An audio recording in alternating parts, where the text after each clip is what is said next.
अब हमारा next question आ रहा है कि अंश और स्कंद में अंतर लिखिए। Right the difference between share and stock. Okay, पहला पॉइंट हम ले रहे हैं संख्या, क्वांटिटी। प्रत्येक अंश की एक सुनिश्चित संख्या होती है, मतलब शेयर्स जो है वो पर्टिकुलर एक नंबर्स के होते हैं। तो शेयर्स जो होते हैं उनकी जो संख्या है, उनके जो नंबर हैं वो फिक्स होते हैं कि हाँ 10,000 शेयर हैं, 5,000 शेयर हैं, है ना, 2,500 शेयर हैं, 5,000 शेयर हैं। तो इनके नंबर्स जो होते हैं वो फिक्स होते हैं। ठीक है। स्टॉक जो होते हैं ना, इनकी संख्या निश्चित नहीं होती है। स्टॉक जो होते हैं इनकी कोई क्वांटिटी फिक्स नहीं होती है।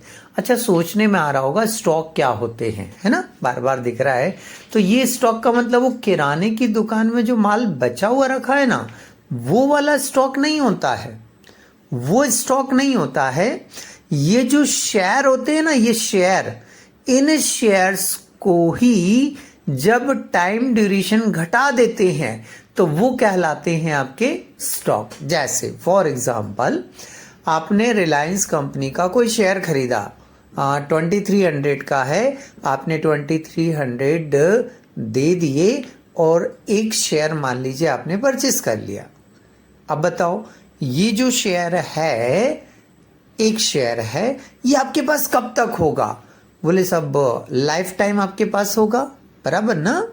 तो इन शेयर्स की जो ड्यूरेशन है, लाइफ है, वो होल लाइफ रहती है। जब तक कंपनी चलेगी तब तक आपके पास शेयर रहेगा, आप रहो या ना रहो, शेयर आपके पास रहेगा, बराबर। स्टॉक जो होता है, अब मान लीजिए किसी व्यक्ति के पास 2,300 रुपीज नहीं है, क्योंकि रिलायंस का शेयर 2,300 का है फॉर एग्जांपल।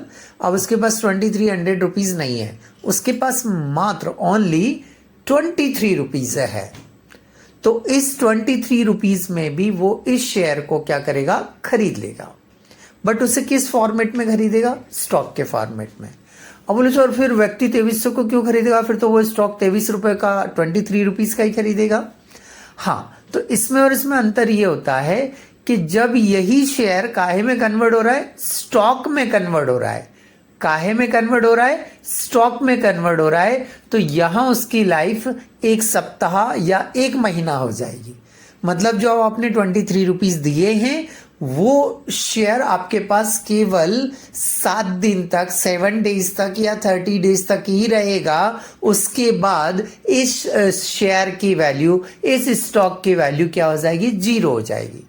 मतलब शेयर वही है, वही शेयर यहां आकर क्या बन गया? स्टॉक। किस कारण से बना? केवल एक ही कारण से, एक ही रीजन से बना। यहां जो शेयर था, इसका 2300 देने के बाद, पूरी वैल्यू देने के बाद, ये होल लाइफ तक हमारे पास रहेगा। बट जैसे मैंने 23 रुपीज दिया केवल, तो इसकी लाइफ जो है, इसका जो जीवन काल है, वो लिमिटेड हो गया कि हाँ बस 7 या 1 महीने, 7 दिन या 1 महीने ही रहेगा, है ना। तो ये जो शेयर होते हैं वही क्या कहलाते हैं? स्टॉक कहलाते हैं। ये जो शेयर होते हैं वही एक स्टॉक की कंडीशन में आ जाते हैं। फर्क इतना होता है कि इनका एक टाइम ड्यूरेशन क्या हो जाता है? फिक्स हो जाता है, बराबर। तो चलिए एक बार फिर से दोहरा लेते हैं कि शेयर्स जो होते हैं, इनकी क्वांटिटी, इनकी संख्या निश्चित होती है, स्टॉक की संख्या निश्चित नहीं होती है। सेकेंड पॉइंट आता है हमारा फेस वैल्यू, अंकित मूल्य। तो जो शेयर होते हैं इनका अंकित मूल्य होता है, एक फेस वैल्यू होता है, परंतु स्टॉक का कोई अंकित मूल्य नहीं होता है, कोई फेस वैल्यू नहीं होता है। तो 2 पॉइंट हो गए हमारे। पहला पॉइंट जल्दी से बताओ क्या याद किया था हमने?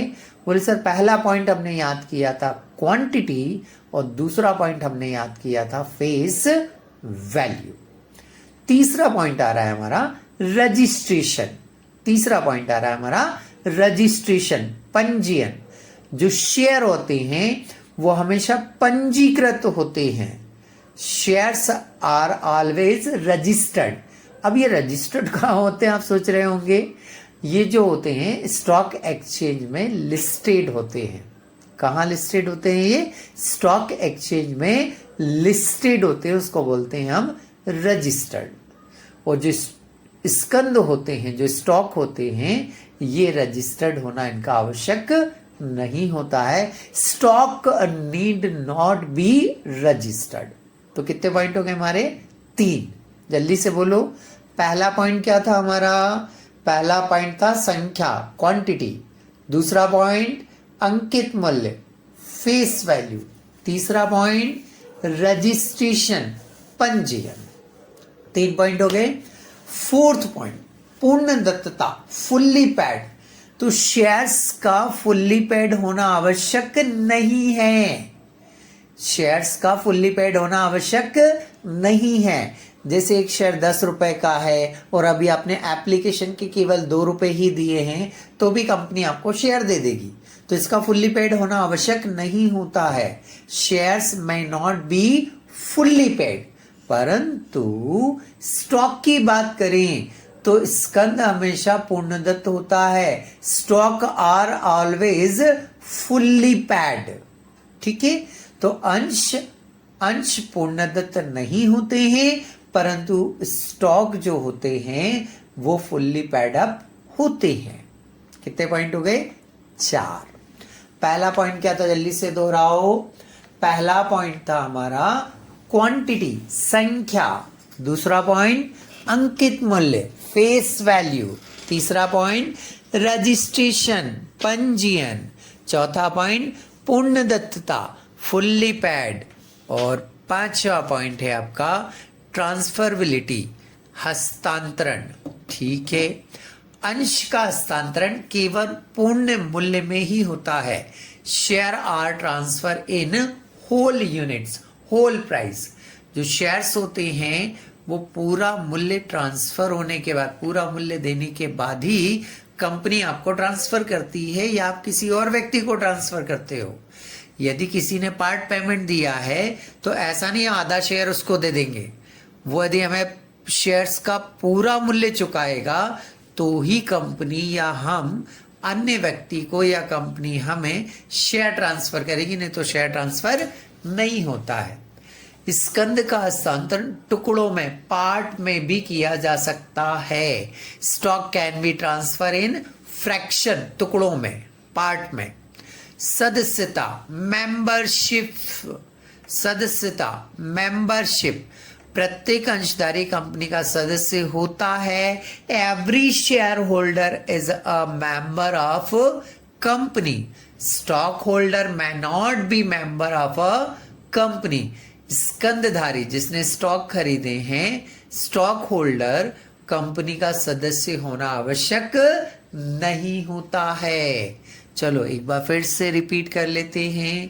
पहला पॉइंट क्या था हमारा? संख्या, क्वांटिटी। दूसरा पॉइंट अंकित मूल्य, फेस वैल्यू। तीसरा पॉइंट रजिस्ट्रेशन, पंजीयन। चौथा पॉइंट पूर्णदत्तता, फुल्ली पैड। 5वां पॉइंट हस्तांतरण, ट्रांसफरबिलिटी। और 6 पॉइंट है सदस्यता, मेंबरशिप। ठीक है, एक बार रिपीट कर लें अपोजिट ऑर्डर में। हाँ, अपोजिट ऑर्डर में। सदस्यता, मेंबरशिप। हस्तांतरण, ट्रांसफरबिलिटी। पूर्णदत्तता, फुल्ली पैड। पंजीयन, रजिस्ट्रेशन।